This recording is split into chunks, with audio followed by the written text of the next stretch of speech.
जय माँ इंद्राक्षी, जय अम्बे। इंद्राक्षी धाम में आप सभी का हम हार्दिक स्वागत करते हैं।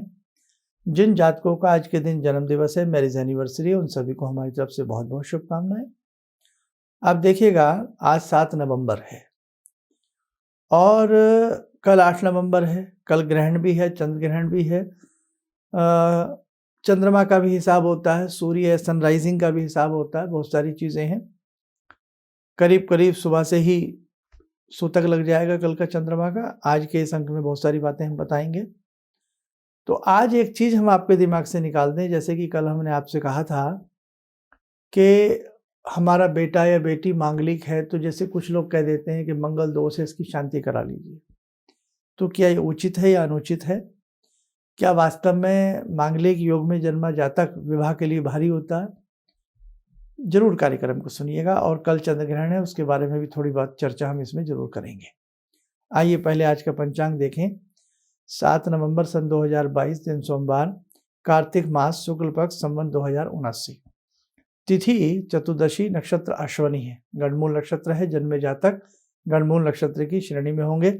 शांति आदि करावें, और किनको नहीं करानी चाहिए वो हमने कल बता दिया था। राहु काल 7:30 से 9, दिशा सूर्य पूर्व दिशा। अब देखो, सबसे पहले तो हम अभी मांगलिक पर अपने चैप्टर पर चर्चा करते हैं, फिर चंद्र ग्रहण के बारे में भी चर्चा करेंगे। हमारी किसी की भी जातक की जन्म पत्रिका हो, वैदिक आधार पर बनी हो, किसी भी आधार पर बनी हो, 12 कॉलम होते हैं। कुंडली में कितने खाने होते हैं? 12 पार्ट, 12 होते हैं। 1 से लेकर के 12 भाव कुंडली अपने अंदर समा करके रखती है। हर भाव कुछ कहता है, हर भाव की अपनी अपनी कहानी होती है। अब मांगलिक जातक कब बनता है? 3 तरह से बनता है, चंद्रमा से, शुक्र से और लगन से। भारी कौन सा माना जाता है? लगन से। और कई बार लगन में ही चंद्रमा बैठा होता है, लगन में ही चंद्रमा बैठा होता है तो वो मांगलिक हो गया। और कई बार लगन में ही शुक्र बैठा होता है तो डबल मांगलिक। आपने सुना हो डबल मांगलिक। कैसे डबल मांगलिक? शुक्र से भी मांगलिक और आपके लग्न से भी मांगलिक। ठीक है। कुंडली के प्रथम भाव में मंगल हो तो आपका बच्चा मांगलिक है। कुंडली के चौथे भाव में मंगल हो, आपका बच्चा मांगलिक है। कुंडली के सप्तम में, अष्टम में और द्वादश भाव में यदि मंगल हो तो आपका बच्चा मांगलिक होता है। अनेकों बार ये सारी चर्चा मैं आपसे कर चुका हूं। अब बहुत लोग कहते हैं कि जब आपका बेटा या बेटी 28 साल के हो जाएंगे तो मांगलिक दोष हट जाएगा। ये कहाँ तक सत्य है? देखो भैया, अपनी अपनी थ्योरी है, अपना अपना गणित है, अपना अपना अनुभव अनुसंधान है। लेकिन हम आप अभी इतने बड़े महर्षि नहीं हुए हैं जो हमारे महर्षि थे, जिन्होंने ज्योतिष विद्या की रचना की है। हम उनके तो मतलब तुलना वाली तो बात ही नहीं उनसे हम लोगों की। तो मैं उनके आधार पे बता रहा हूं। आपका बच्चा बच्ची बेटा बेटी 28 का हो या 38 का हो, अगर वो मांगलिक है तो वो मांगलिक ही रहेगा। ये सरासर गलत बात है कि वो 28 साल का हो गया है तो अब वो मांगलिक नहीं है। ये दिमाग से निकाल देना आप। एक व्यक्ति मंगल को उस समय पैदा हुआ है जब मंगल आपके प्रथम में, चतुर्थ में, सप्तम में, अष्टम में या द्वादश में विचरण कर रहे थे। उस समय मंगल वहां थे। आप आज चाहे कहीं में हो लेकिन आप मांगलिक हो। दूसरा एग्जाम्पल, एक बच्चे का जन्म दिल्ली में हुआ है, यूपी में हुआ है, पंजाब में हुआ है, कहीं भी हुआ है, तो चाहे वो अपनी जिंदगी में कहीं भी चला जाए, अपनी जिंदगी में वो दुबई चला जाए, वो सिंगापुर चला जाए, वो यूएसए चला जाए, वो लंदन चला जाए, कनाडा चला जाए, कहीं भी चला जाए, जन्म स्थान कहाँ का रहेगा उसका? वहीं का रहेगा जहां वो जन्मा है। ओके। ऐसे ही आप यदि मांगलिक योग में पैदा हुए हो तो चाहे आप 28 साल के हो जाओ या 88 ईयर्स के हो जाओ, आप मांगलिक ही रहेंगे। अब एक और ध्यान से सुनो बात। अब इसका क्रॉस भी होता है। शनि एक ऐसे ग्रह हैं जो मांगलिक दोष को भंग करते हैं। बृहस्पति की छाया और बृहस्पति का योग और बृहस्पति का गणित भी मांगलिक दोष को दूर करता है।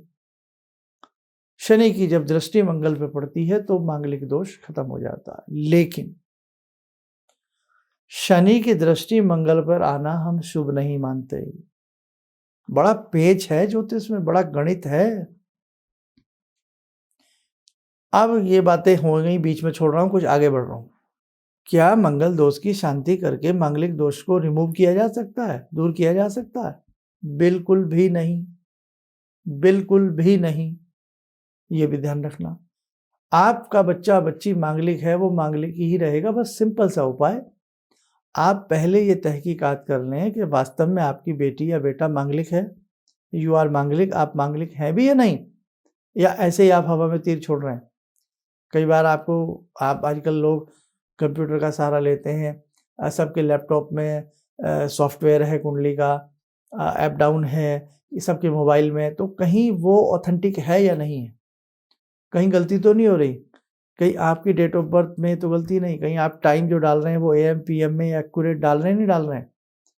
तो ये सारी चीज़ें अच्छे से मालूम कर लें, तब आप ये बात सोचें। दूसरी बात, मांगलिक होना कोई बुरी बात नहीं है, कोई डर की बात नहीं है।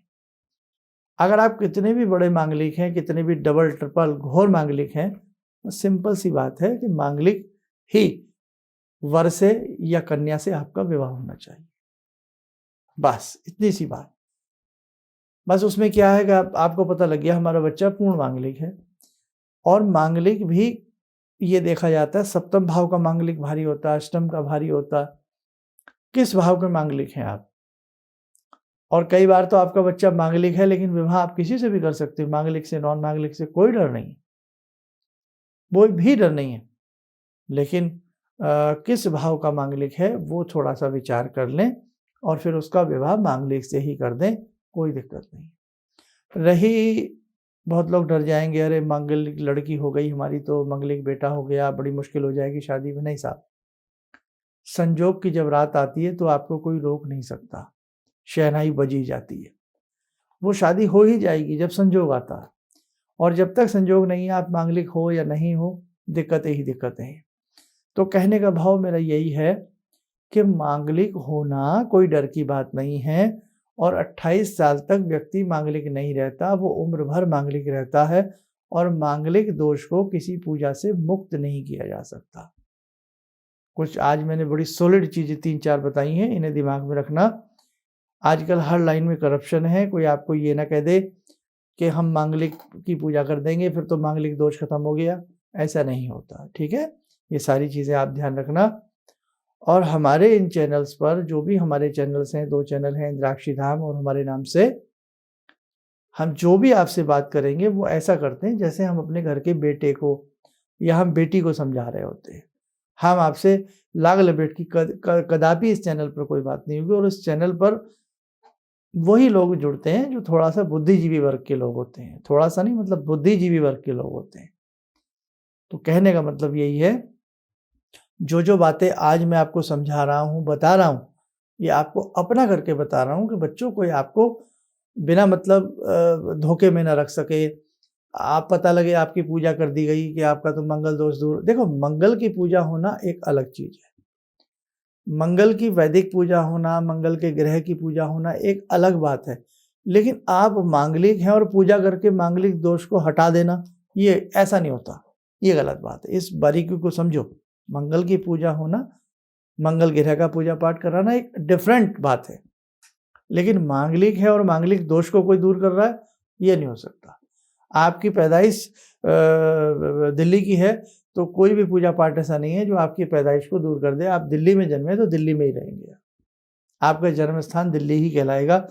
जब भी भविष्य में कुंडली बनाओगे या किसी को दिखाओगे, बर्थ ऑफ पैलेस आपको दिल्ली ही बताना पड़ेगा, नहीं तो सही गणित कुंडली में लग ही नहीं सकता। ये ध्यान रखना, ठीक है। तो ये जो मैंने आज आपको कुछ मुख्य बातें बताई, इनका ध्यान रखें। और इस प्रकार की जितनी भी हमारी वीडियो होती हैं उन्हें आप शेयर कीजिए, ताकि कोई अंधेरे में न रहे, कोई धोखे का शिकार ना हो जाए। कि बच्चों के विवाह का सवाल होता है, जरा सी भी गलती से किसी का रिश्ता टूट सकता है, या शादी में दिक्कत हो सकती है। तो ये बड़ा ही कॉम्प्लिकेटेड सा मसला यहाँ पर आ जाता है। हमारी बेटी है तो हम कैसे गलत डिसीज़न दे दें? इसलिए कोई भी जोशी हो वो अपना बच्चा समझ के ही वो डिसीज़न देते हैं कि भई इनके साथ इनकी शादी कर दीजिए, सही रहेगा या गलत रहेगा। ये बड़ा ही एक वैसा सवाल होता है और हर माँ-बाप चाहते हैं, हर कोई माँ-बाप इसलिए शादी नहीं करता कि उनके बच्चों में कल में झगड़े हों या उनके घर में दिक्कत आए या बाद में ये कहें आपने बताया नहीं, आपकी बेटी ऐसी थी, मांगलिक थी, आपका बेटा मांगलिक था, इस वजह से ऐसा हो रहा है। और एक बहुत बड़ा वहम है कि भई मांगलिक का मांगलिक से ना हो तो किसी एक की डेथ हो जाती है या एक बीमार रहने लगता है, बहुत बातें ऐसी हैं। तो ज्योतिष की गंभीरता में तो बहुत कुछ आपको अभी जानना और समझना बाकी है। आप हमारे मेन चैनल से जुड़े रहिएगा और ऐसे ही संडे की भी हम क्लास लेते हैं, ऑनलाइन क्लास होती है सुबह ज्योतिष पाठशाला, फ्री ऑफ कॉस्ट होती है ज्योतिष पाठशाला। कई बार तीज त्योहार आते हैं तो बीच में वो क्लास नहीं ले पाते, अदरवाइज़ उस क्लास से कोई भी जुड़ सकता है। आप हमारे कार्यक्रम देख रहे हैं, प्लेलिस्ट में जाइए, ज्योतिष पाठशाला में जाइए। जब उसमें जाएँगे तो बहुत सारे पार्ट्स आपको ज्योतिष से संबंधित मिलेंगे और बहुत कुछ आप सीख सकते हैं, ठीक है? तो सीखिएगा, जीवन है, भले ही आप ज्योतिषी मत बनिए, लेकिन जीवन है, एक नई विद्या, कोई नई बात आपको कोई शिक्षा कहीं से मिल रही है, तो उस शिक्षा को तो भाग करके ग्रहण कर लेना चाहिए। आइए, समोचल आज की ध्यानमाला का जुड़ते हैं बाबा शिव शंभू से। ॐ आत्मा त्वं गिरिजामति सहचरा प्राणा शरीरं गृहं पूजा ते विषयोपभोगरचना निद्रा समाधिस्थिते सञ्चारपदयो प्रदक्षिणविधेः श्रोत्राणि सर्वागिरो यद्यात् कर्म करोमि तद्दखिलं शम्भोस्तवाराधनम् चन्द्रोद्भासितशेखरे स्मर हरे गंगाधरे शङ्करे सर्पे भूषितकण्ठकर्णविवरे नेत्रोत्तवे स्वानरे दन्ते त्वकृतसुन्दरां वरदरे त्रैलोक्यसारे हरे मोक्षार्तिं कुरु चित्तवृत्त्यमचलं मन्येस्तु किं कर्म वे वन्दे देव उमापतिं सुरगुरुं वन्दे जगत्कारणं वन्दे पन्नगभूषणं मृगधरं वन्दे पशूनां पतिं वन्दे सूर्यशशाङ्कवह्निनयनां वन्दे मुकुन्दप्रियं वन्दे भक्तजनश्रयं च वरदां वन्दे शिवं शङ्करम् ॐ कर्पूरगौरं करुणावतारं संसारसारं भुजगेन्द्रहारं सदा वसन्तं हृदयारविन्दे भवं भवानी सहितं नमामि भवं भवानी सहितं नमामि। कवच बना लें, ध्यान करें, शिव शंभू का शुभ आशीष हम सबके ऊपर बरस रहा है।